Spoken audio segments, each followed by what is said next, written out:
మరి ఎన్నో కష్టాలు అనుభవించి ఈరోజు మీకంటూ ఒక ప్రత్యేకమైనటువంటి స్థానం, ఒక గౌరవం, ఒక భవిష్యత్తు సంపాదించుకున్నారనంటే నిజంగా మీ అందరి ఆ యొక్క కెపాసిటీకి, కేపబిలిటీ, కమిట్మెంట్ కూడా మరొకసారి ఈ వేదిక ద్వారా మన తెలుగు కమ్యూనిటీ అందరూ కూడా ఇది సాధించుకొని ఇక్కడ ఉంటున్నటువంటి ప్రతి ఒక్కరికి నా తాలూకా అభినందనలు మిమ్మల్ని అందరినీ కూడా చూసి తెలియజేసుకుంటున్నాను. మరి ఈరోజు తెలుగువారి గురించి చెప్పాలనంటే మన ఎవరికంటే తక్కువ కాదు. ఆవకాయ అయినా, ఐటీ అయినా, గోదావరి అయినా, గ్లోబలైజేషన్ అయినా, అలాగే గోంగూర అయినా, ఆంటర్ప్రినర్ అయినా తెలుగువారు సాధించలేనిది ఏది కూడా లేదు. అదే చంద్రబాబు నాయుడు గారు కూడా ఎప్పుడు కూడా మాట్లాడుతూ ఉంటారు. అది నిరూపించారు కూడా. ప్రపంచంలో ఎక్కడికి వెళ్ళినా సరే తెలుగువారు, భారతీయులు ఎలాగో కనబడతారో ఆ భారతీయుల్లో ఖచ్చితంగా తెలుగువారు ఉంటారు. ఎందుకనంటే వాళ్ళందరికీ కూడా కలుపుకొని వెళ్ళేటటువంటి తత్వం ఉంది, కష్టపడే తత్వం ఉంది, లాయల్టీ ఒకటి ఉంటుంది, అలాగే ఇన్నోవేటివ్నెస్, ఆంటర్ప్రినోరియల్ స్కిల్స్ అన్నీ కూడా ఉంటాయి. కాబట్టి ఎక్కడ ఏ ఛాలెంజ్ వచ్చినా సరే ఆ ఛాలెంజ్ని వెతుక్కుంటూ అది ఒక అవకాశంగా మార్చుకొని ముందుకు వచ్చేటటువంటిది మన తెలుగు కమ్యూనిటీ. అటువంటి కమ్యూనిటీ ఈరోజు ఒక విషయం చెప్పాలనంటే ఎన్డీఏ ప్రభుత్వం మనం ఆంధ్రప్రదేశ్ రాష్ట్రంలో చూసాం. 5 సంవత్సరాలు కూడా ఎన్నో కష్టాలు మనం అనుభవిస్తే ఒక రకంగా తెలుగు వారందరూ కూడా రెస్పాన్సిబిలిటీ తీసుకున్నారు. మనం కానీ ఈరోజు రియాక్ట్ అవ్వకపోతే రేపు నష్టపోయేది ఏదో ఒక తెలుగుదేశం పార్టీనో లేకపోతే ఒక రాజకీయ నాయకులో కొంతమంది వ్యక్తులో కాదు, యావత్ తెలుగు జాతి అందరం కూడా నష్టపోతామని ఆ రెస్పాన్సిబిలిటీ అందరూ కూడా తీసుకొని ఈరోజు ఒక పెద్ద మెజారిటీతో, ఎప్పుడు ఊహించలేనటువంటి మెజారిటీతో, సుమారు 93% స్ట్రైక్ రేట్తో ఒక రాష్ట్ర ప్రభుత్వం వచ్చిందనంటే అది ఫస్ట్ ఆఫ్ ఇట్స్ కైండ్ మన ఆంధ్రప్రదేశ్ రాష్ట్రంలో వచ్చింది. దానికి కారణం మీరందరూ కూడా ఆంధ్రప్రదేశ్ రాష్ట్రంలో ఉండి ఆ రోజు ఓటు వేసినటువంటి వాళ్ళు ఎంత రెస్పాన్సిబిలిటీ ఫీల్ అయ్యి ఆ రోజు కార్యక్రమంలో పాల్గొన్నారో ఎన్ఆర్ఐస్గా ఉన్నటువంటి వ్యక్తులు కూడా చూసాం. ఎన్నో మల్టిపుల్ ప్లాట్ఫామ్స్లో వాళ్ళు ప్రత్యేకంగా రాష్ట్రం వచ్చినప్పుడు కానీ, సోషల్ మీడియా ద్వారా కానీ, ఫోన్ల ద్వారా కానీ, లేకపోతే వాళ్ళ కంట్రీలో ఉన్నప్పుడు వాళ్ళు అనేక కార్యక్రమాలు చేసి కానీ వాళ్ళందరూ కూడా రెస్పాన్సిబిలిటీ ఫీల్ అయ్యి మీరందరూ కూడా అందులో పార్టిసిపేటివ్గా ఆ ఎలక్షన్స్లో పాల్గొన్నారు. కాబట్టే హిస్టారిక్ మెజారిటీ మన రాష్ట్రంలో చూసాం.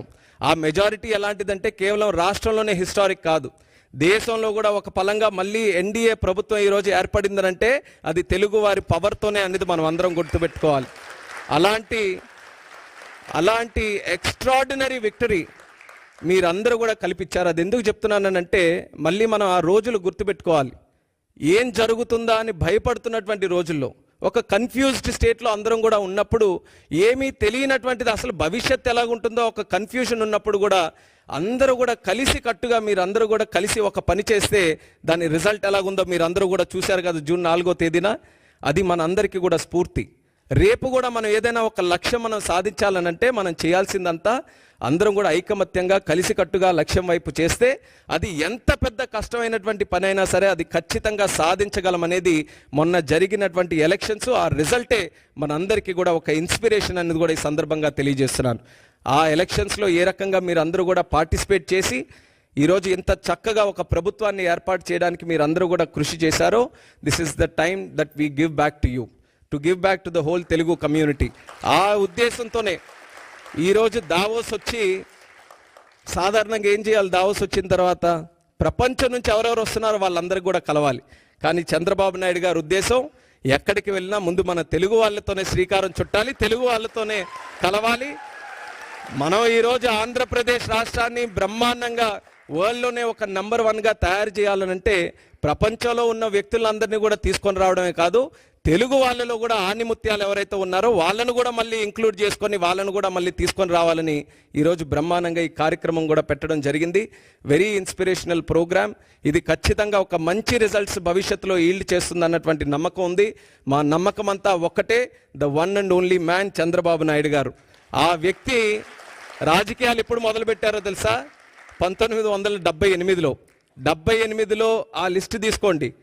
దేశంలో ఎంతమంది ఎమ్మెల్యేలుగా మొదలయ్యారు, ఎంతమంది ఎంపీలుగా మొదలయ్యారు, ఆ లిస్టు తీసుకుంటే వేలాది మంది ఉంటే అందులో బహుశా 1-2 ఉంటారేమో. అందులో ఒకరు ఈరోజు చంద్రబాబు నాయుడు గారు. అయితే వాళ్ళందరికీ కూడా వయసు అయిపోయింది, కానీ ఈయనకి మాత్రం వయసు అవ్వలేదు. నలుగురు యంగ్స్టర్స్ ఉన్నాయి ఈరోజు వేదిక మీద. అగ్రీ చేస్తారా లేదా? నలుగురు యంగ్స్టర్స్, అందరిలో కూడా విజన్లో యంగెస్ట్ ఎవరైనా ఉన్నారంటే చంద్రబాబు నాయుడు గారు. నేను ఎప్పుడు కూడా చెప్తుంటాను, మేము వయసులో యంగ్ కానీ ఆలోచనలో మాత్రం మాకంటే యంగ్. ఆయన స్పీడ్ పట్టుకోవాలంటే మాకు ఇప్పటికీ కూడా చేత కావట్లేదు. ఆయన గైడెన్స్, ఆయన తాలూకా మెంటర్షిప్ వల్ల ఈరోజు మేము కూడా చిన్న స్థాయి నుంచి ఈరోజు ఈ స్థాయి వరకు నేను కూడా ఒక యంగ్స్టర్గా నేను చెప్తున్నాను. నాన్నగారు చనిపోయిన తర్వాత ఒక కుటుంబ పెద్దల ఆయన దగ్గర చేర్చుకొని ఈరోజు మూడోసారి కూడా ఎంపీ గెలవడానికి ఒక మంచి మెంటర్షిప్తో మాలాంటి నాయకుల్ని మళ్ళీ పార్టీలో తయారు చేస్తూ ఈరోజు రాష్ట్రానికి అందిస్తున్నారంటే అది ఆయన తాలూకా దూరదృష్టికి, ఆయనకి ఈ జాతి మీద ఉన్నటువంటి కమిట్మెంట్కి అది ఒక చిత్తశుద్ధి అనేది కూడా ఈ సందర్భంగా తెలియజేస్తున్నాను. టుడే ఆయనతో పాటు స్విట్జర్లాండ్ లాంటి దేశంలో ఆయనతో పాటు ఒక వేదిక పంచుకొని ఆయన ద్వారా పెరిగినటువంటి ఒక నాయకుడిగా భారతదేశంలోనే అతి చిన్న వయసులో ఉన్నటువంటి ఒక క్యాబినెట్ మినిస్టర్గా ఆయన పక్కన కూర్చున్నానంటే అది ఆయనకున్నటువంటి విజన్ అనేది కూడా ఈ సందర్భంగా తెలియజేస్తున్నాను. ఆ విజన్ ఈరోజు నేను ఏ రకంగా అయితే ఆయన నమ్మి ఆయన తాలూకు ఆలోచనలకు అనుగుణంగా ముందుకు నడిచానో మీ అందరికీ కూడా అదే తెలియజేసుకుంటున్నాను. ఆయన ఆలోచనలు కానీ మీరు స్వీకరించి ఆయన ఏ మాటలైతే మన కోసం చెప్తున్నారో అవి అంగీకరిస్తూ దాని వైపు మనం అడుగులు వేస్తే మీరు కూడా ఎక్స్ట్రాడినరీ రిజల్ట్స్ మీరు అందరూ కూడా మీ తాలూకా ప్రొఫెషన్లో మీ జీవితంలో ఖచ్చితంగా సాధిస్తారు. మనకందరికీ కూడా ఇటువంటి నాయకుడు ఉండడం మనం చేసుకున్నటువంటి